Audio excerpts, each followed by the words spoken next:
Hi guys, welcome back to the channel the coders TV. तो आज की video में हम लोग बात करने वाले हैं मेरे कॉर्पोरेट वर्ल्ड में as a software engineer as a Java backend developer के एक्सपीरियंस के बारे में हम लोग बात करने वाले हैं। ठीक है। तो यार मैं 2022 पोस्ट ग्रेजुएटेड हूँ एमसीए में। ठीक है। और उसके बाद एक एमएनसी में ज्वाइन किया है। कंपनी का नाम नहीं लेंगे, वो तो लोग लिंक्डइन में मेरे जा करके देख सकते हो। ठीक है। As a Java backend developer मैंने अपनी जर्नी स्टार्ट करी थी। ठीक है। तो लगभग लगभग 2 साल हो जाएंगे जुलाई के आसपास। ठीक है। अभी 1 साल 10 महीने होगा। तो इस वीडियो में हम लोग ये देखेंगे कि मेरे एक्सपीरियंसेस कैसे रहे हैं अभी तक एक सर्विस बेस्ड कंपनी में आने के बाद। ठीक है। क्या चीज़ें अच्छी रही, क्या चीज़ें अच्छी नहीं रही, वो इस वीडियो में हम डिस्कस करने वाले हैं। ठीक है। So let's begin with the today's video.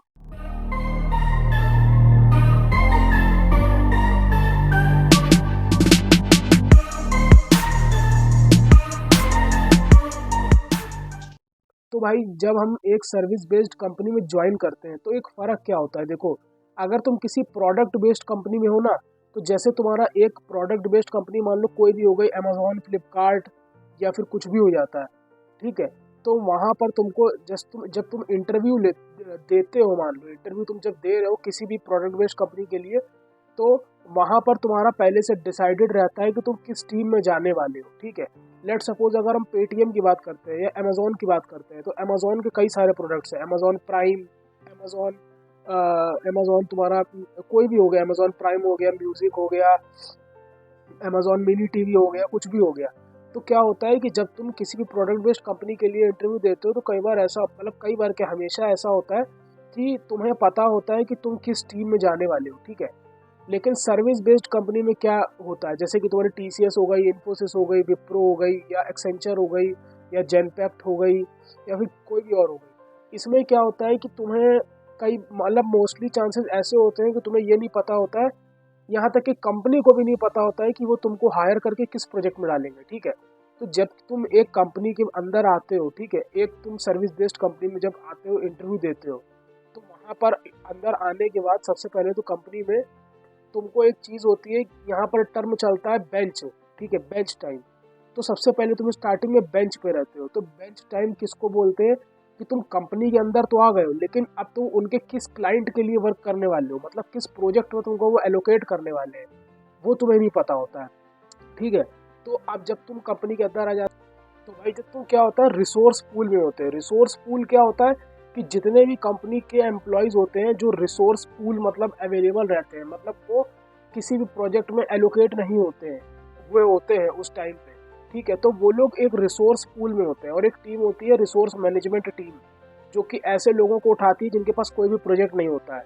और फिर उसके बाद तुम सर्विस बेस्ड कंपनी के अंदर घुसने के बाद फिर तुम फिर से इंटरव्यू देते हो किसी भी पर्टिकुलर प्रोजेक्ट में जाने के लिए। अब जैसे कि लेट सपोज इन्फोसिस है, इन्फोसिस के अंदर तुमने प्लेसमेंट ले लिया, उसके बाद तुम्हारे पास, तुम वहाँ पर स्टार्टिंग में रहोगे बेंच पे। ठीक है। मे बी अगर तुम्हारे पास प्रोजेक्ट ना रहा तो फिर उसके बाद क्या होगा, तुमको अलग अलग क्लाइंट के लिए इंटरव्यू देना होगा कि तुम किस प्रोजेक्ट में घुसने वाले हो। ठीक है। अगर तुम प्रोजेक्ट में घुस जाते हो तो फिर तुम उस प्रोजेक्ट के हो जाते हो और तुम उस प्रोजेक्ट के लिए काम करने लग जाते हो। ठीक है। लेकिन जब तक तुम क्या कहते हैं, किसी भी क्लाइंट के लिए प्रोजेक्ट नहीं एलोकेट कर, किसी भी प्रोजेक्ट में एलोकेट नहीं होते हो, तब तक तुम कंपनी के लिए तुम एक बेंच एम्प्लॉय रहते हो। ठीक है। मतलब कि तुम कुछ भी काम नहीं कर रहे हो, तो कंपनी के लिए रेवेन्यू नहीं जनरेट कर रहे हो। चलो ठीक है, ये चीज़ तो क्लियर हो गई। अब इसके बाद तुम्हारी एक चीज़ ये आती है कि जब तुम यार कंपनी में घुसते हो, ठीक है, तो कई बार ऐसा होता है कि जैसे कि तुम्हारा टेक स्टैक है, मान लो स्प्रिंग बूट हो गया। अगर तुम जावा बैकएंड डेवलपर हो, तुम्हारा टेक स्टैक होगा स्प्रिंग बूट होगा, और तुम्हारा माइक्रो सर्विस होगा, ये सारी चीज़ें होंगी। ठीक है। लेकिन और सब लोग यही सोच के आते भी हैं कि हम जिस चीज़ पे हम जा रहे हैं, मतलब जो हम पढ़ के आए हैं, जिस चीज़ पे मेरा इंटरव्यू हुआ है, वही चीज़ पे हमको जो है काम करने को मिलेगा। लेकिन हर बार ऐसा नहीं होता है। ठीक है। क्या होता है, जैसे तुम मान लो सोच के आए थे कि हमने स्प्रिंग बूट में इंटरव्यू दिया है, हम सीख के आए हैं स्प्रिंग बूट, तो मेरा उसी प्रोजेक्ट मिलेगा। कई बार ऐसा भी होता है कि जो प्रोजेक्ट होता है वो तुम्हारा लेगेसी कोड बेस पे होता है। लेगेसी कोड बेस का मतलब क्या होता है कि कोड बेस काफ़ी पुराना है। अब मान के चलो तुम्हारा इंटरव्यू हो गया जावा 8 पे, जावा 10 पे, किसी पे भी। ठीक है। लेकिन जो उनका कोड बेस है वो हमारा जावा 7 का ही है। जैसे मेरा अभी करंट प्रोजेक्ट यही है। ठीक है। उस पर स्प्रिंग बूट यूज़ नहीं होती है, उस पर यूज़ होती है सर्वलेट यूज़ होता है। ठीक है। सर्वलेट, सोचो इतनी पुरानी टेक्नोलॉजी, आज के टाइम पे सर्वलेट्स यूज़ हो रहा है। क्यों? क्योंकि भाई वो प्रोजेक्ट इतना पुराना है। ठीक है। तो उस पर काम करने के लिए सर्वलेट्स पे काम कर रहा है। तो कभी भी ये मत सोचना कि तुम्हारी जो टेक्नोलॉजी स्टैक है या जिस पे तुमने इंटरव्यू दिया है तुमको वही उसी से रिलेटेड ही तुमको प्रोजेक्ट मिलेगा। प्रोजेक्ट तुम्हारा लेगेसी कोड बेस होता है, और कई बार अगर रिक्वायरमेंट आती है तो तुम्हें टेक्नोलॉजी भी थोड़ी चेंज करनी पड़ सकती है। जैसे जब हम जिस कंपनी में भी करंटली हैं, जब उस पर हायर हुए थे और उसके बाद जिस क्लाइंट के लिए हम अभी काम कर रहे हैं उनके उनके में हम मेरा एक सीन ये हुआ था कि हमको एक एपीआई उनकी लिखनी थी, नोड.जेएस भी लिखनी थी। अब भाई हम है जावा बैकएंड डेवलपर, हमें नोड.जेएस जावास्क्रिप्ट के बारे में कुछ भी आइडिया नहीं था। तो भाई हमने क्या किया, अपने सीनियर्स के साथ मिल करके इस तरीके से जो है लर्निंग करी, जावास्क्रिप्ट सीखा, उसके बाद जैसे काम किया जा करके, ठीक है। तो कहने का मतलब ये है कि तुम भले चाहे कुछ भी पढ़ के आ रहे हो, जो भी तुम्हारा टेक्नोलॉजी स्टैक रहा है, जो भी तुमने इंटरव्यू के टाइम तुमसे जो पूछा गया है वो डिपेंड नहीं करता है। प्रोजेक्ट अगर थोड़ा बहुत भी डिफरेंस हो सकता है तुम जिस प्रोजेक्ट में जाने वाले हो, ठीक है। ऐसा नहीं होगा कि तुमने इंटरव्यू जो दिया है वो तुम्हारा स्प्रिंग बूट पे है और इन सब चीज़ों पे है तो तुमको स्प्रिंग बूट ही मिलेगी, ठीक है। क्योंकि तुम्हारा क्लाइंट, तुम कल को मान लो तुमने 1 साल काम किया है किसी और क्लाइंट के लिए, दूसरे साल तुम मान लो उस प्रोजेक्ट से निकल गए किसी तीसरे क्लाइंट के लिए काम कर रहे हो, ठीक है। फिर चौथे साल मान लो तुम किसी और क्लाइंट के लिए काम कर रहे हो, ठीक है। तो जैसा क्लाइंट का प्रोजेक्ट होगा वैसा ही तुम्हें काम करना होगा। अगर क्लाइंट का प्रोजेक्ट जावा पुरानी वाली यूज़ कर रहा है, जावा 7 यूज़ कर रहा है, जावा 6 यूज़ कर रहा है, मान लो पुराने ज़माने का कोड लिखा हुआ है, तो तुमको फिर वैसा ही काम करना पड़ सकता है, ठीक है। कई बार एक चीज़ ये भी होती है कि यार ज़रूरी नहीं है कि तुमको, लोग कहते हैं कि प्रोजेक्ट से कुछ सीखने को मिलना चाहिए, प्रोजेक्ट से कुछ सीखने को मिलना चाहिए, ठीक है। यार देखो, मैंने अपने सीनियर से भी ये बात पूछी थी, भाई वो लोग 10-12 साल के एक्सपीरियंस वाले हैं, ठीक है। उन्होंने बोला है कि अभी तक कुछ ही ऐसे प्रोजेक्ट्स मेरे लाइफ में आए जिससे हमको कुछ सीखने को मिला है, ठीक है। तो यार जरूरी नहीं कि तुमको हर प्रोजेक्ट से सीखने को ही मिले, ठीक है। देखो सीखना जो होता है, आदमी की जो लर्निंग होती है वो उसके हाथ में होती है, ठीक है। वो किसी कंपनी के ऊपर नहीं होती है, ठीक है। देखो कंपनी में तुम काम कर रहे हो, पैसे कमा रहे हो, ठीक है, तुम्हारी जो नॉलेज है उसके बेसिस पे तुम डिफरेंट डिफरेंट प्रोजेक्ट्स हैंडल कर रहे हो। लेकिन तुम हर प्रोजेक्ट में तुमको लर्निंग मिले, हर प्रोजेक्ट से तुमको सीखने को मिले, ऐसा नहीं हो सकता। मतलब हम ये नहीं कह रहे हैं कि कुछ भी सीखने को नहीं मिला, लेकिन तुम सोचो हर दिन तुम्हें कुछ नया सीखने को मिल रहा है, ऐसा नहीं होगा। कभी कभी ऐसा भी होगा, जैसे मेरा प्रोजेक्ट अभी करंटली क्या है कि हम लोग सिर्फ मेंटेनेंस का काम करते हैं, हम लोग सिर्फ इशू रिजॉल्व करते हैं। कोई प्रोडक्शन पे इशू आ गया, लाइव वेबसाइट पे कोई इशू आ गया, इस तरीके से हम लोग कोई ऐसा काम नहीं करते कि रोज नई फंक्शनलिटी क्रिएट कर रहे हैं, रोज नई नई एपीआईज क्रिएट कर रहे हैं, ऐसा कोई काम नहीं है, ठीक है। तो ये डिपेंड करता है प्रोजेक्ट पे। तो कभी कभी ऐसे भी प्रोजेक्ट्स होते हैं जिसपे तुम्हें सिर्फ बग रिजॉल्व करने हैं, इशू रिजॉल्व करने हैं, खाली नया कुछ बनाना ही नहीं है, खाली इशू रिजॉल्व कर रहे हैं, ठीक है। तो अपने दिमाग में ये भी चीज़ रखना कि तुम्हें ऐसे प्रोजेक्ट्स भी मिल सकते हैं सर्विस बेस्ड कंपनी में आकर के कि जिसमें तुम रोज कुछ नया ना सीख रहे हो, ठीक है। तुम पुराने प्रोजेक्ट्स पे ही काम कर रहे हो, वही उन्हीं के बग रिजॉल्व कर रहे हो, कोई नया प्रोडक्शन इशू आया उसको रिजॉल्व कर रहे हो, ये सारी चीज़ें कर रहे हो। जरूरी नहीं है कि तुम रोज नई नई एपीआई लिख रहे हो, ऐसा नहीं होता है, ठीक है। कुछ कुछ प्रोजेक्ट्स में ऐसा होगा भी, कुछ कुछ प्रोजेक्ट्स में ऐसा नहीं भी होगा, ठीक है। और तीसरी चीज़ यार देखो तुम्हारी ये होती है कि जैसे कभी भी तुम एक फ्रेशर हो, ठीक है, तुम फ्रेशर की तरह कंपनी में एंटर करते हो, तो तुम्हें जब काम दिया जाता है, तो देखो पर्सनल प्रोजेक्ट पे काम करना जो तुम अभी तक करते आए हो कॉलेज टाइम में वो काफ़ी डिफरेंट होता है, और किसी प्रोजेक्ट में काम करना वो काफ़ी डिफरेंट होता है। तो जब भी तुम्हें कोई काम मिला करे तो कुछ लोग होते हैं, जैसे मेरी भी टीम में कुछ मेरे साथ ही फ्रेशर लोग थे जो मेरे से सेम एक्सपीरियंस वाले थे। वो लोग अपने सीनियर से, मतलब अपनी टीम में जो सीनियर्स है या फिर जो टीम लीड है उनसे पूछने में हेजिटेट करते थे। तो यार ऐसा नहीं करना है। अगर तुम अपनी टीम लीड से पूछने में ही हेजिटेट करोगे, अपने सीनियर से पूछने में ही हेजिटेट करोगे, तो तुम तो काम कर ही नहीं पाओगे। तो अगर मान लो तुमको चीज़ें आती भी है, मान लो तुम एक अच्छे बंदे हो, प्रोडक्टिव बंदे हो, लेकिन तुमको एक इशू था, एक डाउट था, वो रिजॉल्व नहीं हो रहा है। क्यों नहीं रिजॉल्व हो रहा है? क्योंकि तुम्हें शर्म आ रही है सीनियर से पूछने में, या फिर तुम हेजिटेट कर रहे हो। तो यार उस केस में तुम काम ही नहीं कर पाओगे। जब काम ही नहीं कर पाओगे तो सामने वाले को तो यही लगेगा कि तुम काम करते नहीं हो, लेकिन ऐसा नहीं है। तुम काम करना जानते हो, करते भी हो, लेकिन तुम्हें कुछ डाउट्स हैं, वो खाली क्लियर नहीं हो रहा है। तो कहने का मतलब ये है कि कभी भी कोई भी डाउट हो किसी भी काम में तो अपने सीनियर से पूछ के उसको क्लियर करो और फिर उस पर काम शुरू करो। चौथी चीज़ ये होती है, जब भी किसी कंपनी में घुसते हैं तो यहाँ पर एक टर्म चलता है जीरा टिकट्स, ठीक है। तो ये जीरा टिकट्स क्या होता है? तुम कभी भी किसी बंदे से सुनोगे वो बोलेगा यार मेरा ये जीरा बाकी है, ये मतलब, तो जीरा मतलब कुछ नहीं होता है। जीरा मतलब सिंपल सी एक चीज़ होती है कि तुमको अगर कोई भी काम एलोकेट हो रहा है तो उसका एक टिकट क्रिएट होता है, ठीक है। जैसे मान लो मेरी टीम का नाम है कैट टूल्स, ठीक है। तो मेरी टीम का नाम है अगर कैट टूल्स, तो मेरी टीम में जो भी काम आएंगे, जो भी वर्क होगा मेरी टीम में, भले चाहे वो किसी भी बंदे को मिले, उसका एक टिकट क्रिएट होता है। उस टिकट का नाम कैट टूल्स और आगे उस टिकट का नंबर, जैसे cat tools 100, cat tools 101, cat tools 103, ठीक है। तो इसको बोलते हैं जीरा टिकट्स। अब जैसे क्या होता है, हर 2 हफ्ते में यहाँ पर नए नए टिकट्स मिलते हैं, ठीक है। हर 2 हफ्ते को एक स्प्रिंट बोलते हैं। स्प्रिंट का मतलब क्या होता है, 14 दिन की एक स्प्रिंट होती है, 14 दिन की या 11 दिन की, डिपेंड्स ऑन योर प्रोजेक्ट। तो उस स्प्रिंट में तुमको अपने जो भी असाइंड टिकट्स होते हैं, या फिर ये कह लो जो भी असाइंड जीरा टिकट्स होते हैं, मतलब कि जो भी असाइंड वर्क्स होते हैं तुमको हर एक इंडिविजुअल बंदे को एज अ टीम में, वो उसको कंप्लीट करने होते हैं, ठीक है। तो 14 दिन का एक विंडो फ्रेम होता है, ठीक है। उस फ्रेम में तुमको सारे काम करने होते हैं जो भी तुमको टिकट्स असाइन किए गए हैं। और कई बार ऐसा भी होता है अगर नहीं भी कर पाते हो तो वो नेक्स्ट स्प्रिंट में कैरी फॉरवर्ड होते हैं, तो उस समय तुम्हारा लोड बढ़ता है वहाँ पर, ठीक है, क्योंकि नेक्स्ट स्प्रिंट में तुमको और नए जीरा मिलेंगे और जो पुराना जीरा है पुरानी स्प्रिंट का, वो भी तुमको मिलेगा। तो स्प्रिंट क्या होता है, स्प्रिंट कुछ नहीं होती है, 11 से 12 दिनों की एक विंडो होती है। हर महीने वो विंडो चलती है, मतलब आज अगर जनवरी चल रहा है तो 1 से 11 तक एक विंडो है, ठीक है। फिर 11 से 22 तक दूसरी विंडो, ऐसे करके होता है, ठीक है। तो हर इस स्प्रिंट में तुम हर एक बंदे को जीरा टिकट्स असाइन होते हैं, मतलब कुछ टास्क असाइन होता है, उसको वो टास्क उसी स्प्रिंट्स में खत्म करना होता है। और हर एक टास्क का एक कुछ पॉइंट्स भी होते हैं। मान लो तुमको एक टास्क दिया गया, उसका पॉइंट है 5 स्टोरी पॉइंट्स जिसको बोलते हैं। इसका मतलब ये होता है कि वो कितनी डिफिकल्ट है, उसके बेसिस पे स्टोरी पॉइंट्स डिसाइड होता है। अगर कोई एक इजी टास्क है तो उसका स्टोरी पॉइंट्स 1 हो सकता है, ठीक है। स्टोरी पॉइंट्स हमेशा फिबोनाची सीरीज में होते हैं।